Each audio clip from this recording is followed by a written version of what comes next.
কোন গুনাহে আল্লাহ এইসব বান্দার দিক গুনাহ থেকে থেকে আল্লাহ পাক আমাদের সবাইকে হেফাজত করুন। বলেছেন তিন ব্যক্তি এমন আছেন যাদের সাথে কিয়ামতের দিন আল্লাহ কথা বলবেন না, তাদেরকে আল্লাহ তাআলা পবিত্র করবেন না। এই মানুষগুলো যাদের থেকে আল্লাহ তাআলা মুখ ফিরিয়ে নেবেন, তাদের সাথে আল্লাহ কথা বলবেন না, তাদেরকে আল্লাহ পবিত্র করবেন না।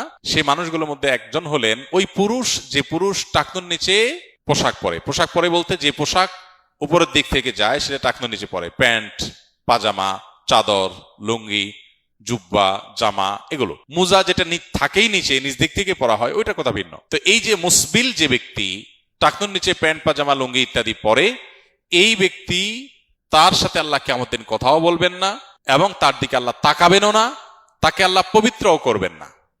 এই তিনটা ভয়াবহতা এই ব্যক্তির জন্য আছে, যে ব্যক্তি টাকনুর নিচে প্যান্ট, পাজামা, লুঙ্গি পরে। আমাদের দেশে অনেকে আছেন মসজিদে নামাজ পড়তে আসলে তখন প্যান্ট ভাঁজ করে। অনেক মসজিদে মুয়াজ্জিনরা মাইকে বলেনও যে টাকনুর নিচে যাদের প্যান্ট আছে প্যান্টগুলো উঠায় নেন। নামাজের জন্য এই কথা কেন বলবেন? এই সম্পর্কে একটা জয়ীফ হাদিস আছে যে মুসবিল ইজারে নামাজ কবুল হয় না।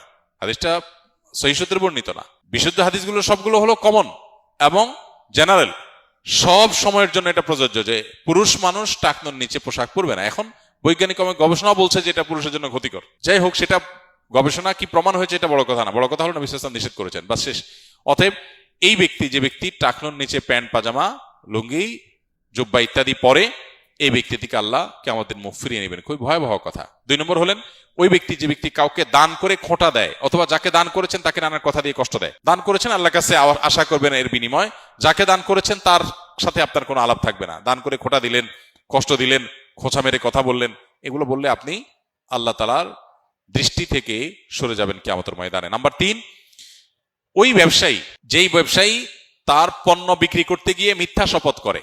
এখন তো ঘরে ঘরে ভাই আল্লাহর কিরা, এটা কিনা পড়ছে এত, ভাই কিনতেও পারে না এত টাকা দিয়া, ডাহা মিথ্যা কথা। তো এই ব্যবসায়ী যে তার পণ্য বিক্রি করার প্রয়োজনে মিথ্যা শপথ করে ক্রেতাদের সাথে, কাস্টমারের সাথে, তার দিকে আল্লাহ তাকাবেন না, তাকে পবিত্র করবেন না এবং কিয়ামতের দিন আল্লাহ রাব্বুল আলামিন তার সাথে কথাও বলবেন না। আল্লাহ আমাদেরকে এই সমস্ত বদগুণ, খারাপ গুণ থেকে, চরিত্র থেকে হেফাজত থাকার তৌফিক দান করুন।